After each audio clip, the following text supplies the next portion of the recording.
اس case کی appeal کہاں جائے گی؟ آپ مفروضوں پہ کیوں چل رہے ہیں؟ یہ بھی تو ہم کیس سن ہی نہیں رہے نا. کوئی نہ کوئی ہمارے فیصلے سے خوش نہیں ہوگا, شاید سب نہ خوش ہوں, ہمیں نہیں پتا. ان کی رائٹ آف اپیل تو ہے ہی نہیں.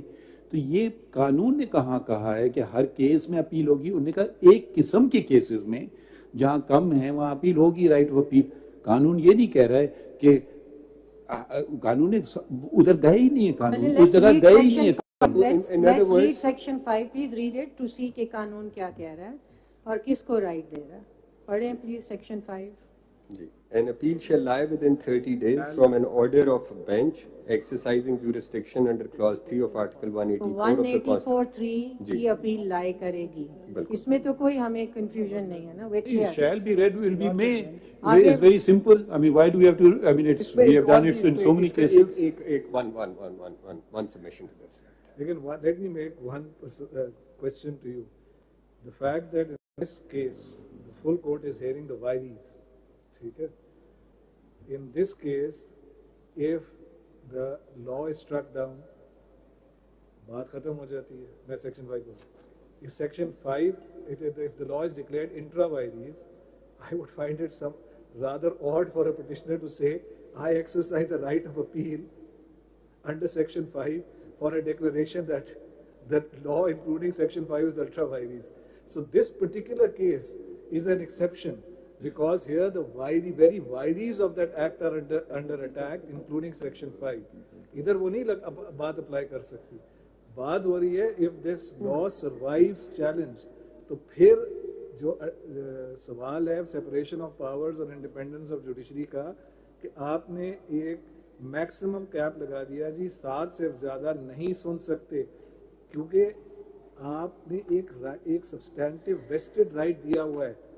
उसको किस तरह कोई कोर्ट एक किसी का राइट है वो टेक अवे कर ले by an administrative act? Is that what you are arguing? Let me confess my mistake to constitute a full court. It should have been less than the half of the number of judges of the court, so the right of appeal, if the law was sustained, would have remained. No, I said let me finish my thought. Would have remained, so I am certainly guilty of that. But then I'm not alone in that. Then my colleague should not have sat in the bench at all. And did so when 8 of them, same question was have been, if this law be sustained, where will the right of appeal go? So that is not your fault. If at all a fault has been committed, I'm the first to accept my mistake to do this, but there was in need of transparency and in need of a demand, it was done, and nobody objected amongst my colleagues that the full court should not be constituted. Similarly, I assume that none of them objected when 8-member bench was constituted. There too the right of appeal had disappeared. So effectively that had become redundant. They should have said, no, we will not sit, let a lesser bench be constituted, because if this law is sustained and if someone is aggrieved, where will his right of or her right of appeal go, or the government's right of appeal, or a political party's right of appeal. So in मफरूज़ों से निकलें और conclude कीजिए, आगे ख़त्म करें, हमें सोचना भी है, लिखने भी दें. Let me clarify for you, Mr. This is not a mafruza. I have said that this particular case is a special case in the sense and for the reason the very vires of this law are under challenge.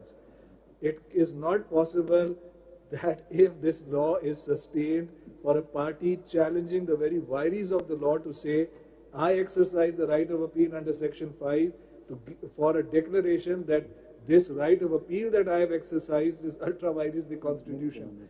That would be completely nonsense. I am speaking of the future. I'm not speaking of this case.